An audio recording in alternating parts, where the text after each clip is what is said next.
Hi, Fuzz Sanderson here from Piedmont Earth Skills with another video for the Archaeological Society of South Carolina. I was recently at an Earth Skills gathering near Westminster, South Carolina, where people were teaching many of the skills that we know our ancestors had. Flint knapping, making stone tools, to how to start a fire by friction, rubbing two sticks together, to how we can take the fibers of a plant, the bark of a tree, and turn it into rope, some string that we can tie our world together with. Also harvesting the sap from a pine tree and turning it into glue, to hide tanning and basket making. Many, many skills that we know our ancestors, all of our ancestors had. Some things are well preserved in the archaeological record, things that don't rot, but some things are not. Things that are organic, especially here in the southeast, can tend to disappear once they've spent a few years on the ground or get buried. One of those things is baskets. And I had the opportunity to go learn from one of our basket makers this year and spend some time sitting with a Cherokee woman named Nancy Baskett. My name is Nancy Baskett. I have come to Earth Skills for a long time teaching basketry of all kinds. Maybe I'll get worms. So he did that. You ever seen a snake limb?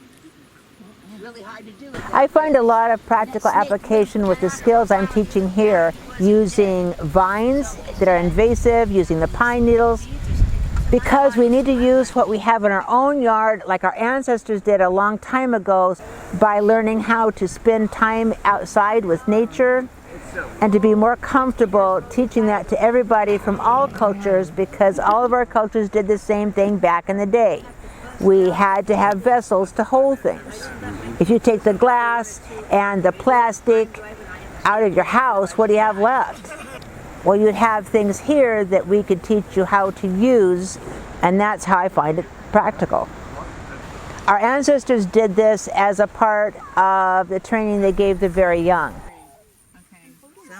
This was to teach our people things aren't important, but skills are. Pass this knowledge down to the younger ones so that they can understand how to do it. And again, the traditions and the stories and the songs and how to gather are passed down. And then we have sustainability that's longer lasting. Well, you just don't know how bad you need a basket until you're out there trying to collect something and you don't have one and your hands are full of stuff and you wish you had a basket. Here's a basket that I made at my first Earth Skills gathering. This is kudzu vine, and it's also got some grapevine wrapped in here after some repairs over the course of time. This basket is 28 years old, still holding up pretty well, and I use it on a regular basis. So it's pretty practical to have. It may not seem like much to some people, but I made this, and it means a lot to me. Maybe you're out in the berry patch and you need to collect some berries.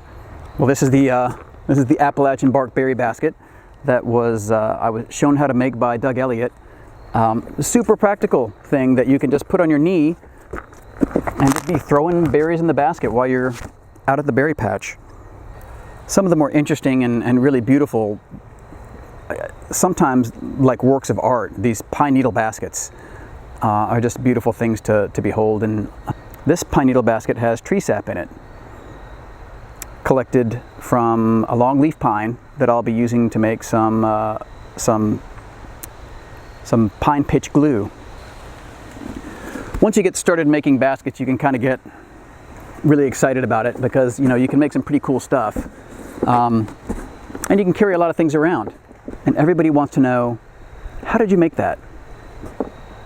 As with any one of these skills, once you start practicing it, once you start doing it, to me it puts you in the mindset of trying to understand a little bit more about what were they thinking?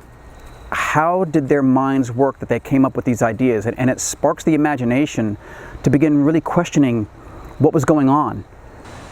Thanks for watching. Fuzz Sanderson signing off for Piedmont Earth Skills.